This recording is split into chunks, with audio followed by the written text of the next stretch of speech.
Welcome to Drummers Debate, episode 5, and today we have Alex Cohen, and I'm Phil Larison. Today's topic is going to be practice. Now, what's your practice routine, and what's the difference between practice and just playing? Oh, okay. Here we go. So my practice routine generally consists of, now I try and practice a lot. And when I mean practice a lot, I mean 6 hours, 8 hours a day when I can. My practice routine generally does consist of time spent specifically on hands, time specifically spent on feet, time specifically working with a metronome for micro timing purposes, independent studies, and then maybe trying to come up with some phrases at different tempos. More or less, taking a metronome and seeing if I can work on some of the stuff that, let's say, Tobias Ralph and I have done together, or I'll check out a phrase he's given me and I'll try and incorporate that and work on it left-handed.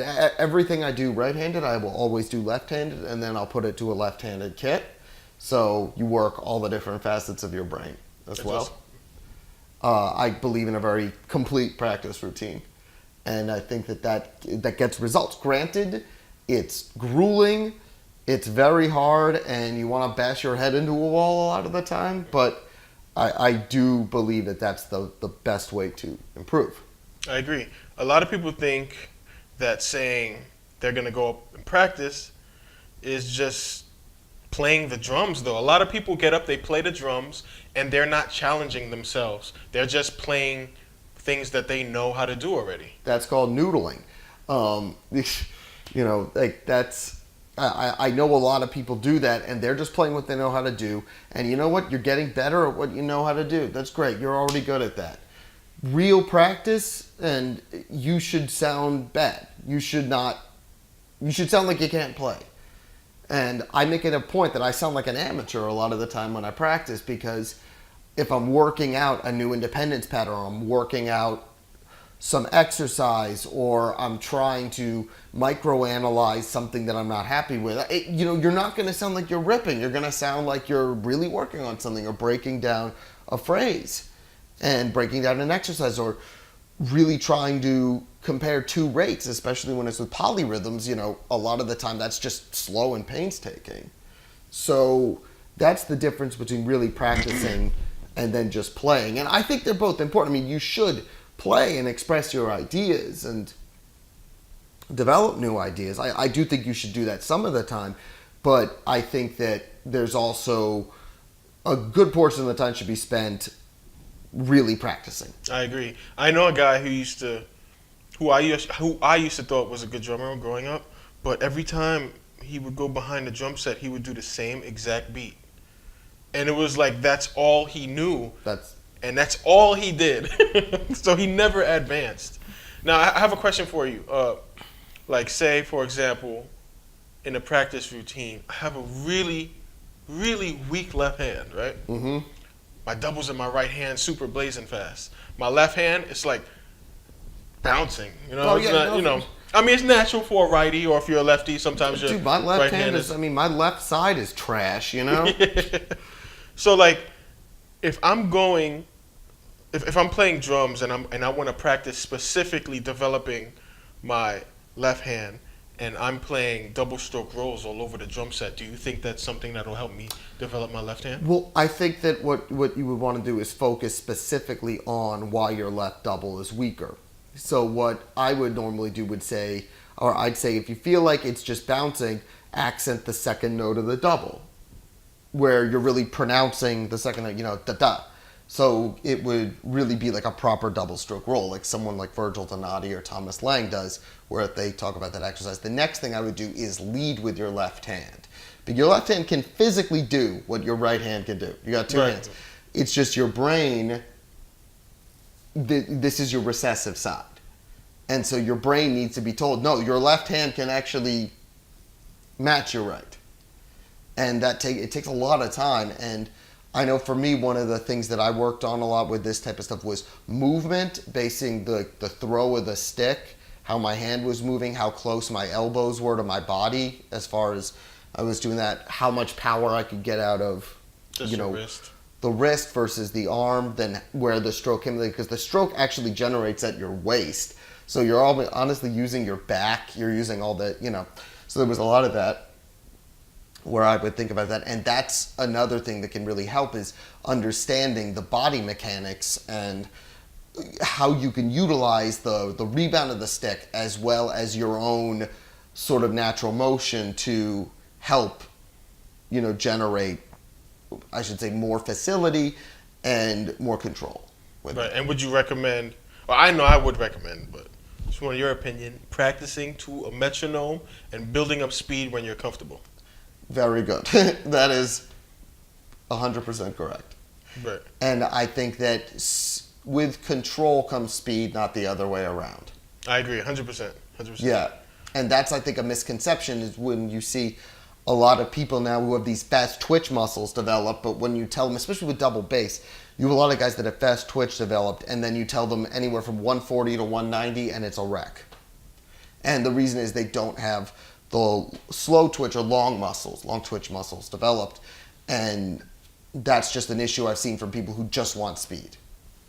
And is it stamina, or you just mean, when you say twitch muscles, do you mean like a short burst? Short bursts, but also the finer muscle groups, like within like the finger control, or sort of a tense muscle, just a twitch reflex, and not actual control where you're using all the different gears. Gotcha. So if I'm doing a double bass, how am I developing my feet? Say for example, specifically, I wanted to just develop my single strokes on my feet. Well, for one thing, you have to understand how far the stroke travels.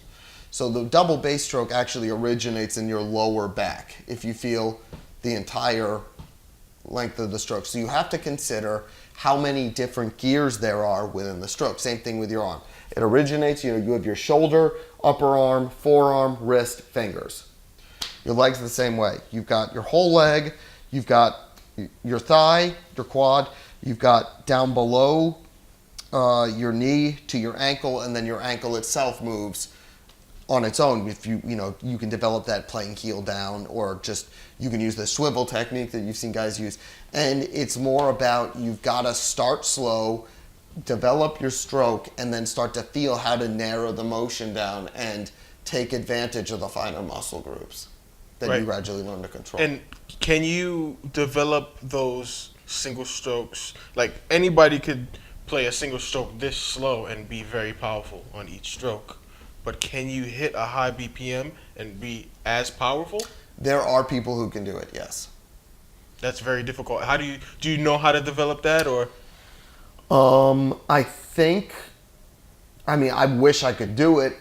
My double strokes at high, that's how I usually, I use the Donati toe That's ball right. technique. You don't do the singles anymore. You replace that with the doubles now, right? I still do singles up to a point, but I'll be the first to tell you that my singles are trash compared to some of the other people that are out there. I mean, you see some of these other guys, like Ken Bendine from Aborted, James Payne, who was in Hour of Penance, Nils from Sweden. Nils probably has some of the fastest, most powerful singles I've ever seen in the feet. George Callias, guys like that. And what they... But Sugar Guy is pretty powerful too. Well, yeah, but he's just... Thomas Hanks. I love that guy. Just, on the dude's groove, just... And as a person, he's a very cool person, too. Yeah. But, but these are the guys that are, like, sustaining 250 and up. Oh, that's ridiculous. Yeah, so with that type of single stroke playing, there's only very few people who actually can still maintain volume at those tempos. And one of the ways of doing that is just, you've got to harness all the different muscle groups that can work to make sure that, you're still getting volume, but you're not tiring one of them out. Right. Now, I have a question. This is a very weird question. I'm going to veer off topic. Sorry, guys. Happens. So, why the hell would you need to go that fast? It sounds like a note. After a while, it just sounds like a flat line. It doesn't sound like why the hell do you need to go that fast? That's ridiculous. It's what the music requires, man. The band leader turns around, the guitar player is writing the music, turns around and goes, I want to hear double bass under that section. That's what the music requires. That's crazy. Same way with, you know, the old jazz, the old Charlie Parker tunes and stuff, where they were swinging at 400 or 380 for like 10 minutes. That was just Charlie counted the tune off, and everyone had to follow. Wow, that's ridiculous to me. I mean, yeah, I don't have single strokes like that. I probably could never have single strokes like that. I've acknowledged that I'm far from the fastest guy out there. now I have a question about practice routine. Now, so, what would you recommend? So, you recommend me going to the drum set with an actual plan on Yes. what to practice with, Exactly. not just going to the set and just playing to a tune on my Spotify or I think just fooling around. But you could now with the tune, like one of the ways that I'd recommend doing that, go to the set with the tune on your Spotify and play that either left hand lead or play it on a fully lefty kit. that's challenging. That's what I mean. That's so you can still make it fun and really kick your own ass. Now, would you recommend like leading with your left hand specifically, just so you could even it out on There's both hands? that, absolutely. There's the mental aspect of it. And there's also, to me, it opens up so many different ideas that you could have, you know, as far as voicings, melodies you could create, you know, within using different toms. You have all this space now. You know, Dennis can play open hand, and that's, you see a lot of his double riding stuff is like that. Now, I've seen that you do a lot of videos with Tobias where you guys are playing different phrases. How do you guys come about? Is that something made on the spot, or you guys have the idea, practice it at home, you guys share with each other? Those are pretty much on the spot. On the spot. Now, how do you, these are just random combinations that you guys are just putting together? Yeah. Basically, a lot of it's just stuff that I'll hear in my head, or I'll just sort of think about. Like, there's a melodic phrase that I would... You could think like, or let's say there's a melody where there's accents of dun dun dun dun dun dun dun. So you could do those as hi-hat stabs, so like, you know, and come up with all sorts of in between. Yeah, melodic phrases. And I think that Tobias always blew me away in the fact that all of his chops and everything that he does, it never feels out of place. He's always got this backbeat to it, or it always grooves, and it's just that you know exactly where the pulse is. Never, and there's never any doubt. And that to me is something that I wanted to take.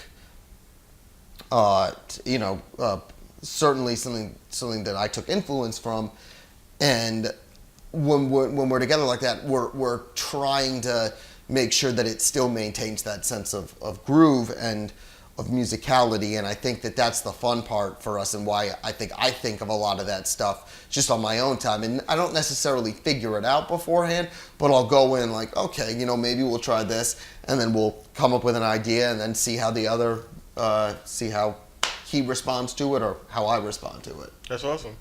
Now, I have a question about phrases in general as a performing drummer. Now, I find that I probably have like 7 rudiments that I love to abuse, and 7 fills that I love to abuse. And when I mean abuse, I abuse them. Like, if I'm on a live situation where I am probably going to, I'm just basically freestyling a solo or freestyling. Now, how do I get out of that? That's a personal problem that I have. Like, I love the paradiddle diddle. I love the doubles onto the singles, onto the triple, to the quarter note triplet single strokes. It's just, there's certain things that I'm so used to doing, and I want to get out of that and put some new phrases in my vocabulary. Okay, so one of the ways that I really work on that is, and again, this comes back to the synesthesia aspect, but it also comes back to how I view the drums, is where there's lots of building blocks, how you can combine the different phrases as syllables. Think about it as syllables, right? You would have, like, let's say, hi-hat, snare, kick. So you could have hi-hat, snare, kick. Then you could say the same syllable, maybe add another hi-hat. Then you would have the same syllable, maybe add another snare and another kick, and you can add up these sort of numerical variations on the same phrase, and still, as long as you come out on the one, you can create all this sort of like Right. So you're just replacing Right. Or one of the strokes with like a bass drum or a yes. hi-hat. There's infinite. Right. Mm-hmm. Or Or if you're just doing a regular single stroke on a snare, you can placing the accent in different places. you could change do it all too. Or and you could do stuff with rudiments. Like one thing that I'll try and do is take like a paradiddle diddle, let's say, and put the back end of, I don't know, some sort of flam rudiment, a flam mill. So you would have like. And so just these ideas where you're not necessarily playing the rudiments, like regurgitating them, but what you're doing is using the rudiments as syllables or as words in a sentence. Right. Now, what's your to-go-to rudiment? Like, if you had to pick one of your favorites, what would it be? Inverted double stroke roll or flam mill. Inverted, meaning the accent on the out? Meaning that it's right, left, left, right, right, left, left. So it's basically. Oh, okay. And just the inverted double can sound so cool, and on different surfaces, and it's a slick phrase you can play fast and create some unique variations with. And then the flam mill, that's just doing it off voicings. It can really sound like two people playing. Right. That's awesome. That's cool. Is there anything else that you want to tell people about practicing and just improving, leveling up as a drummer? I'd say that one of the biggest things is certainly go in with a motive. Go in knowing what you want to improve or knowing what you want to work on and work toward improving that. And when you come out, know that I worked on something that I didn't know before, or I feel like I'm doing this better than I did. Right. And you should never feel discouraged No. if you got nowhere that session. Yeah. At least you tried, and keep trying and pushing towards that goal, because you're eventually going to get there. Eventually. If you work hard at it. Yeah, absolutely. I'm not saying you have to, practice for 6 hours like Alex, but, if you're that obsessed about it, go ahead. Why not? You won't have a life. Please, have a life instead of doing that.